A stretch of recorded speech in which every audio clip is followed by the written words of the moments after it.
বন্ধুরা, welcome to খাজানা blogs. আজকে দিল্লিতে আমরা ঘুরে বেড়াচ্ছি এবং আজকে ঘুরে বেড়ানোর 3 নম্বর দিন। এবং আজকে আমরা যে জায়গাটাতে এসেছি সেই জায়গাটা হচ্ছে কি হুমায়ুনস টুম্ব। এখানে কি হুমায়ুন কা মকবরা। তো চলো ভিতরে যাব। কোনোদিনও দেখিনি, বোবও দেখেনি। বোবো এমনিতে দিল্লিতে এককালে পুরো থেকেছিল, কিন্তু বোবো এটা তবুও মিস করে গেছে। তো এখানে এইটা আমাদের দুজনের কাছেই নিউ। তো চলো ভিতরে ঢোকা যাক, দেখা যাক।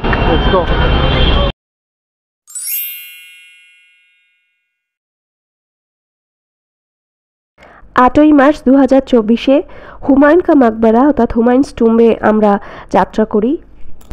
মানুষের ভিড় হয়েছিল প্রচুর, কিন্তু এই দিন দেখলাম টিকিট কাউন্টারে একটিও লাইন নেই। নর্মালি ইন্ডিয়ান যারা ট্যুরিস্ট রয়েছে তাদের জন্য টিকিট হচ্ছে 40 টাকা এবং ফরেনার্সদের জন্য 600 টাকা। কিন্তু 8ই মার্চ যেহেতু উইমেন্স ডে ছিল, সেই জন্য এই দিন পুরো বিনামূল্যে আমাদের সকলকে প্রবেশ করার অধিকার দেওয়া হয়। প্রায় 30 একর জমি নিয়ে গঠিত হুমায়ুনের এই সমাধিসৌধ দর্শন করার জন্য মানুষের ভিড় হয়েছিল প্রচুর। শুধুমাত্র দেশের মানুষও না, বিদেশের মানুষের সংখ্যাও ছিল প্রচুর। দিল্লি মেট্রোপথে এলে হুমায়ুনস টম্বের নিকটবর্তী মেট্রো স্টেশন হলো জোরবাগ। এই জোরবাগ মেট্রো স্টেশনে নেমে সেখান থেকে অটো ধরলেই কাছেই হুমায়ুনস টম্ব এসে হাজির হবে।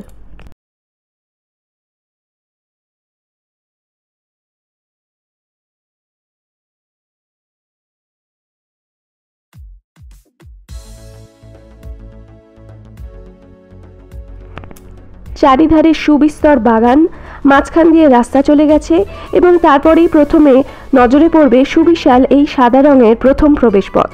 এর মধ্য দিয়ে আমরা ক্রমশ এগিয়ে যেতে থাকি হুমায়ুনস টুম্বের দিকে। প্রথম প্রবেশদ্বার দিয়ে ঢুকেই এগিয়ে যেতে এরপর চলে আসবে দ্বিতীয় প্রবেশদ্বার।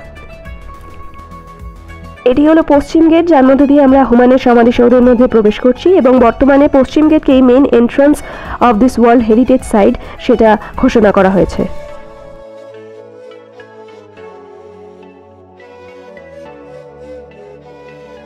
দ্বিতীয় প্রবেশদ্বার দিয়ে ভিতরে ঢুকতেই এই যে সুবিশাল ইমারতটি চোখের সামনে দেখতে পাওয়া যাচ্ছে, এটি হলো হুমায়ুনের সমাধিসৌধ।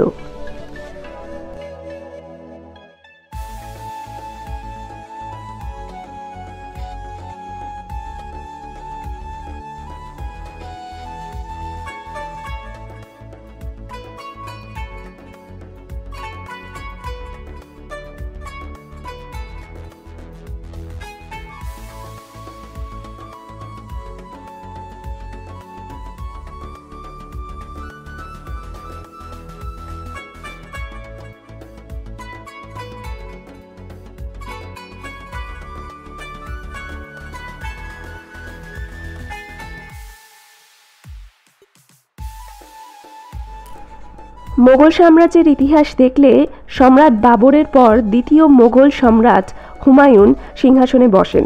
তার মৃত্যু হয় 1556 সালে এবং তার মৃত্যুর ঠিক 9 বছর পরে অর্থাৎ 1565 সালে তার স্ত্রী হামিদা বানু বেগম তার উদ্দেশ্যে এই সমাধিসৌধ নির্মাণ করার পরিকল্পনা করেন এবং এই সমাধিসৌধ নির্মাণ করা শুরু হয়।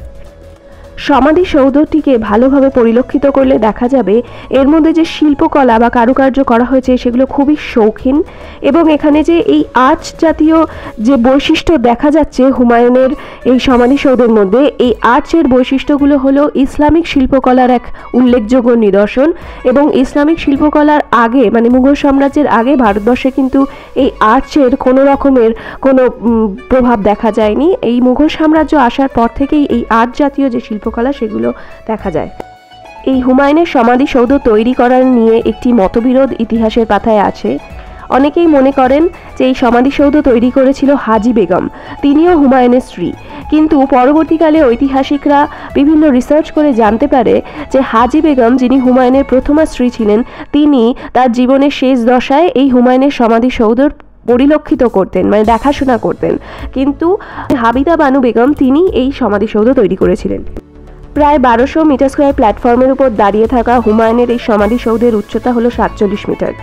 শৌখিন শিল্পকলা দিয়ে তৈরি এই যে বিশাল বড় ইমারত, এটি তৈরি হতে সময় লেগেছিল দীর্ঘ 7 বছর। অর্থাৎ শুরু হয়েছিল 1565 খ্রিস্টাব্দে এবং শেষ হয়েছিল 1572 সালে।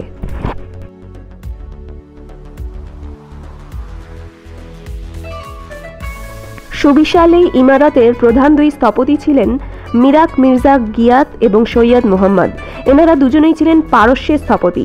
সেই জন্য হুমায়ুনের এই সমাধিসৌধে পারস্য শিল্পকলার সংমিশ্রণও লক্ষ্য করা যায়।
এখন এই যে জায়গাটিতে আমরা দাঁড়িয়ে আছি, এটি হলো সম্রাট হুমায়ুনের সমাধিসৌধ। এই জায়গার উল্লেখযোগ্য বৈশিষ্ট্য হলো এখানে হুমায়ুনের সমাধিসৌধ তৈরি হওয়ার সাথে সাথে এই পুরো এলাকা জুড়ে আরও 100-রও বেশি কবর রয়েছে এবং এই সকল কবরগুলি সম্রাট হুমায়ুনের নিকট আত্মীয় এবং সপরিবারের লোকজনের সমস্ত কবর। এখানে যাদের কবর ছিল তাদের মধ্যে উল্লেখযোগ্য হলো হুমায়ুনের স্ত্রী বেগা বেগম, হাজি বেগম, তার জ্যেষ্ঠ পুত্র দারাশিখো।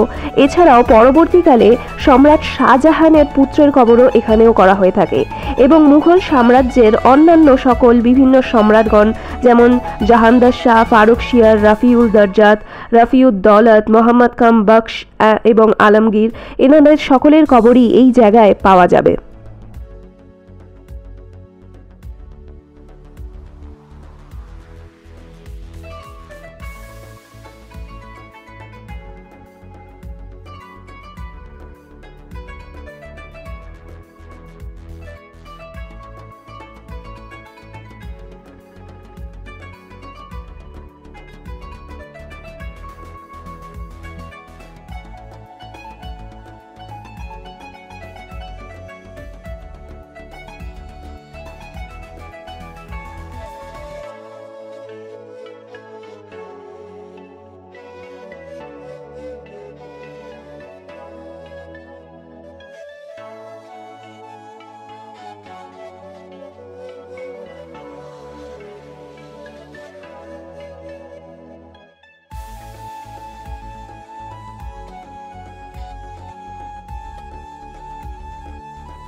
হুমায়ুনের সমাধিস্থলের চারপাশ ঘিরে ছিল সুবিস্তর বাগান। এই বাগানকে বলা হতো চার বাগ বা পারস্যের বাগান। এই ধরনের বাগান এই মুঘল সাম্রাজ্যের আগে ভারতবর্ষে কিন্তু সেভাবে দেখা যায়নি কখনো।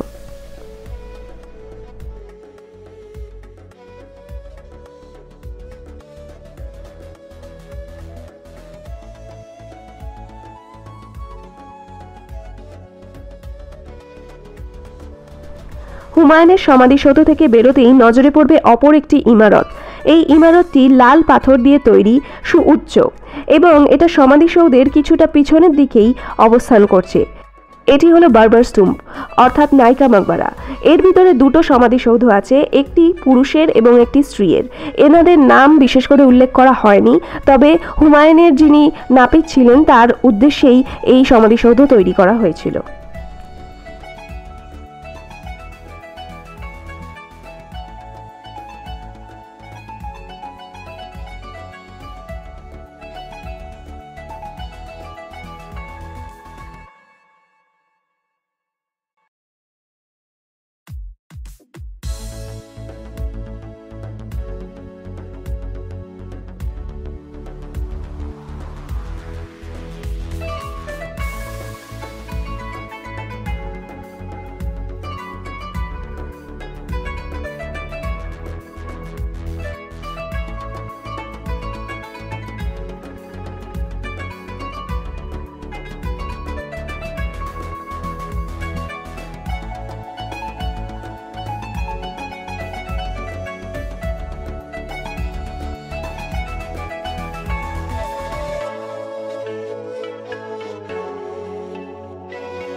হুমায়ুনের সমাধিস্থলের পরিধি বরাবর লক্ষ্য করা যাবে অপর একটি ইমারত।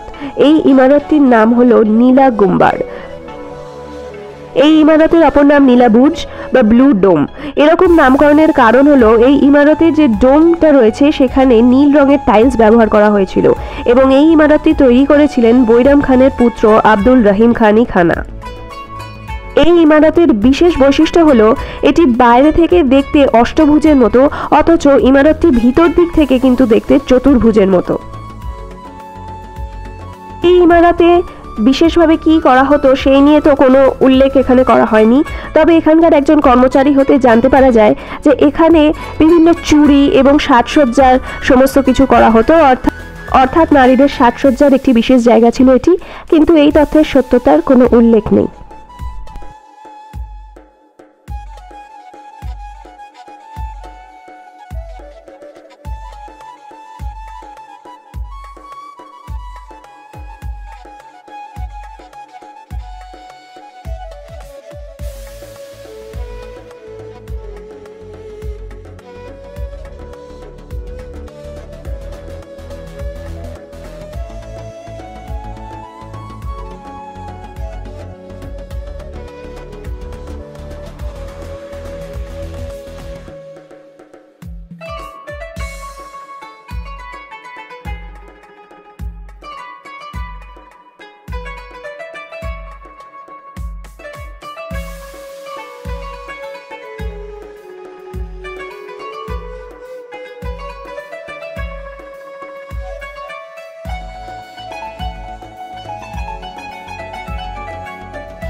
হুমায়ুনের এই সমাধিসৌধ তার নান্দনিক শিল্পকলা এবং অপূর্ব কারুকার্যের জন্য 1993 সালে এটি ইউনেস্কো ওয়ার্ল্ড হেরিটেজ সাইট হিসাবে ঘোষিত হয়।